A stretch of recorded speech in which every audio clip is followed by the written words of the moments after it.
What's going on, everybody? Thanks for tuning in to this, my first ever, actually, X and Y Wi-Fi battle, and I hope to do many more of these. Please excuse the guerrilla-style quality. Obviously, I don't have one of those recorders that other people have, but, you know, I do the best with what I have, so...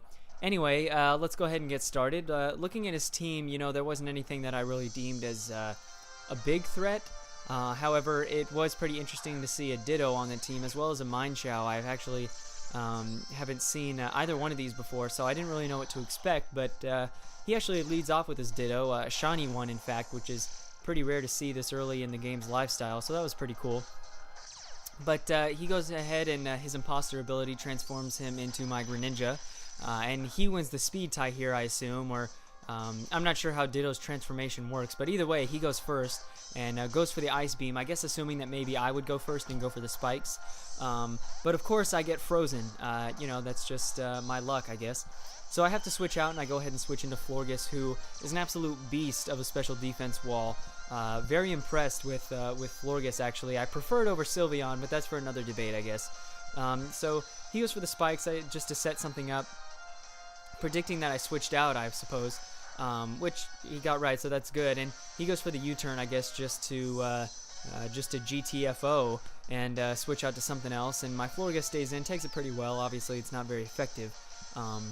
So he switches into Sylveon, and I go for the Moonblast here, I guess, just to...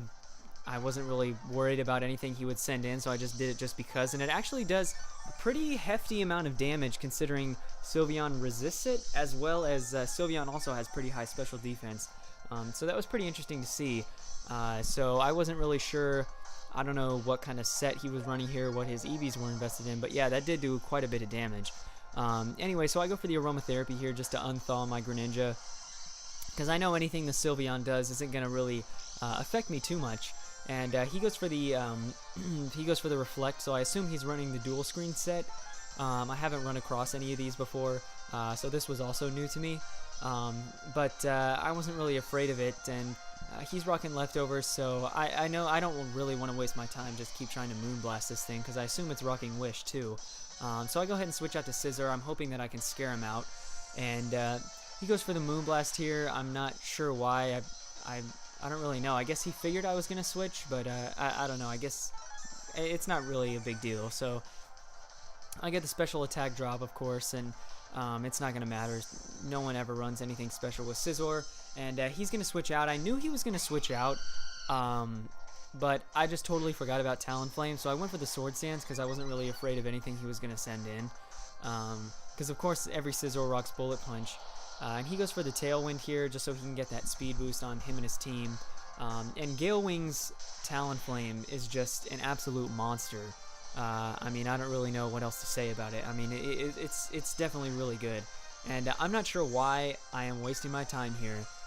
I keep going for the Bullet Punch. I don't know. Maybe I thought he was going to switch out or something. Maybe I figured it would do more damage than it did.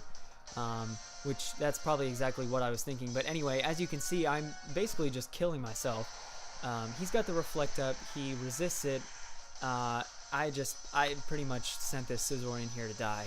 And the Flare Blitz, of course, takes me out, and he takes barely any recoil damage.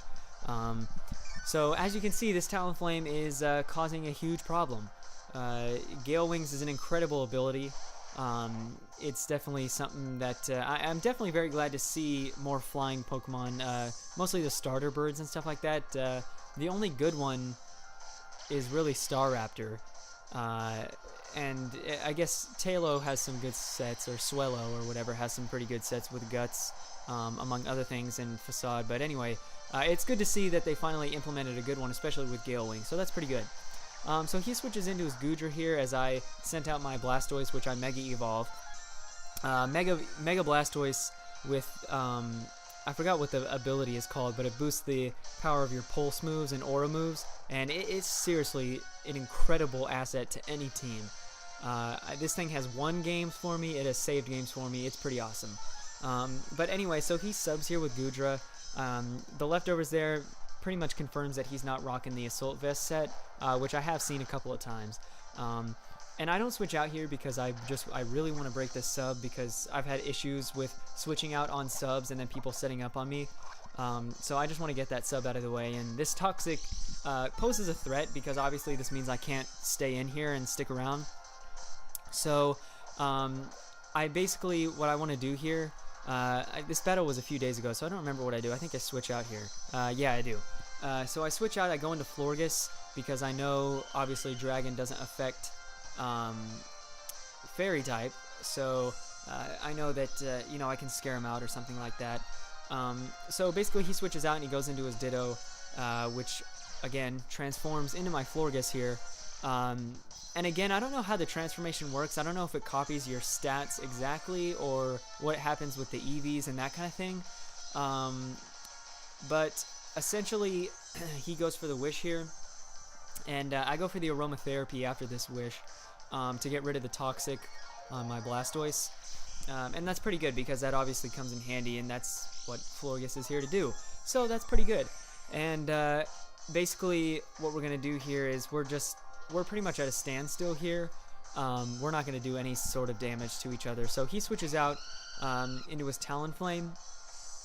Again, a huge problem for my team.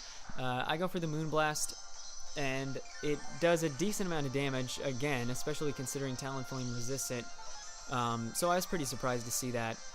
But essentially, I'm going to switch out here because this Talonflame is going to obliterate this Florgus, which doesn't have a lot of defense. So I switch into Blastoise, which I know can take a hit from Talonflame no matter what he uses, and he goes for the Tailwind, so that's pretty good. So I've got a pretty safe switch in, but that means that the speed on his team is going to be a lot higher. So he switches out, obviously afraid that I'm going to go for a Water Pulse or something like that, and he switches into his Ditto, which is going to transform into my Mega Blastoise, and I go for the Water Pulse here, and it does a pretty good amount of damage. I'd say maybe a little less than a fourth, and he goes for the Aura Sphere here, and of course, judging by my luck this game, he gets a critical hit, which turned what probably would have taken 2 hits to take me down into only, or 3 hits to take me down, turned it into only 2.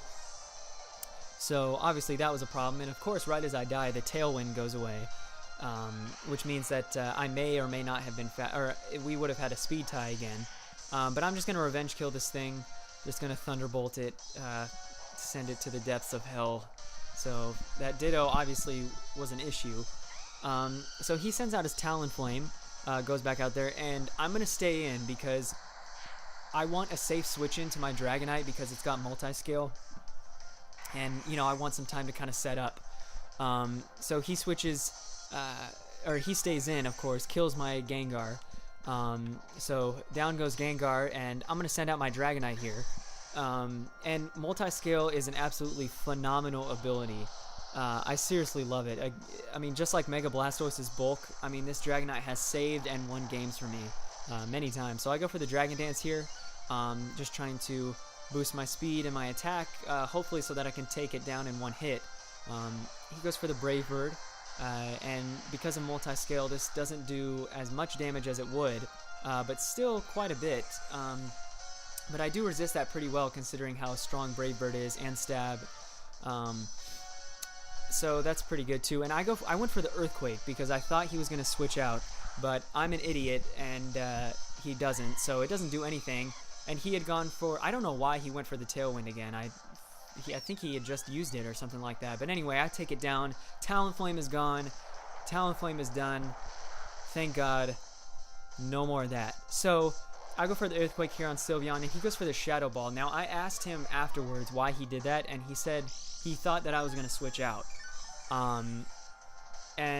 Looking back at it, that never even crossed my mind to switch out when this thing came in because I thought Earthquake would take it out in one hit. But it didn't, so I guess I kind of got the lucky end of the deal there. But this second Earthquake will take down Sylveon.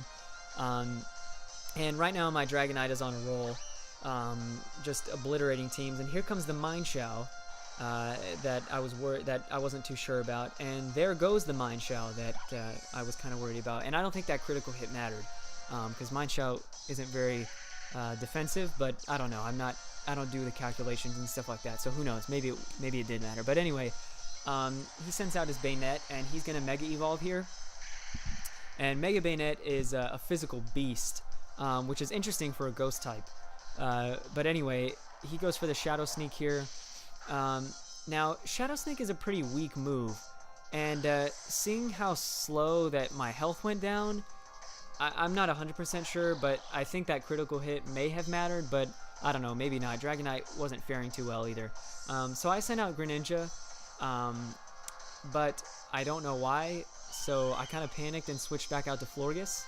Anyway, so he goes for, he withdraws actually, and he's going to go ahead and switch out to his Goodra, which I completely forgot about.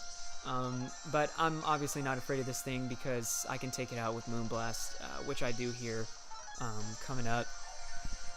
Anyway, so at this point in the match, it's 2v2, I believe. It's 2-on-2. I think I only have Greninja and Florges left, and he has Goodra and Bayonet.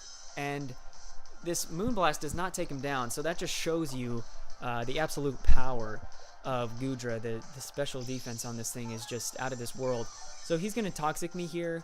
Obviously, anything he were to have done would not have done a lot of damage. I can't recall this thing's moveset in its entirety, but obviously this thing's just here to stall. It's not really here to do any damage. So he's going to poison me, but I'm not even going to worry about it. I'm going to end this Goodra's career right here. Just take him out. And there goes Goodra, and so all he's got left is his Mega Bayonet.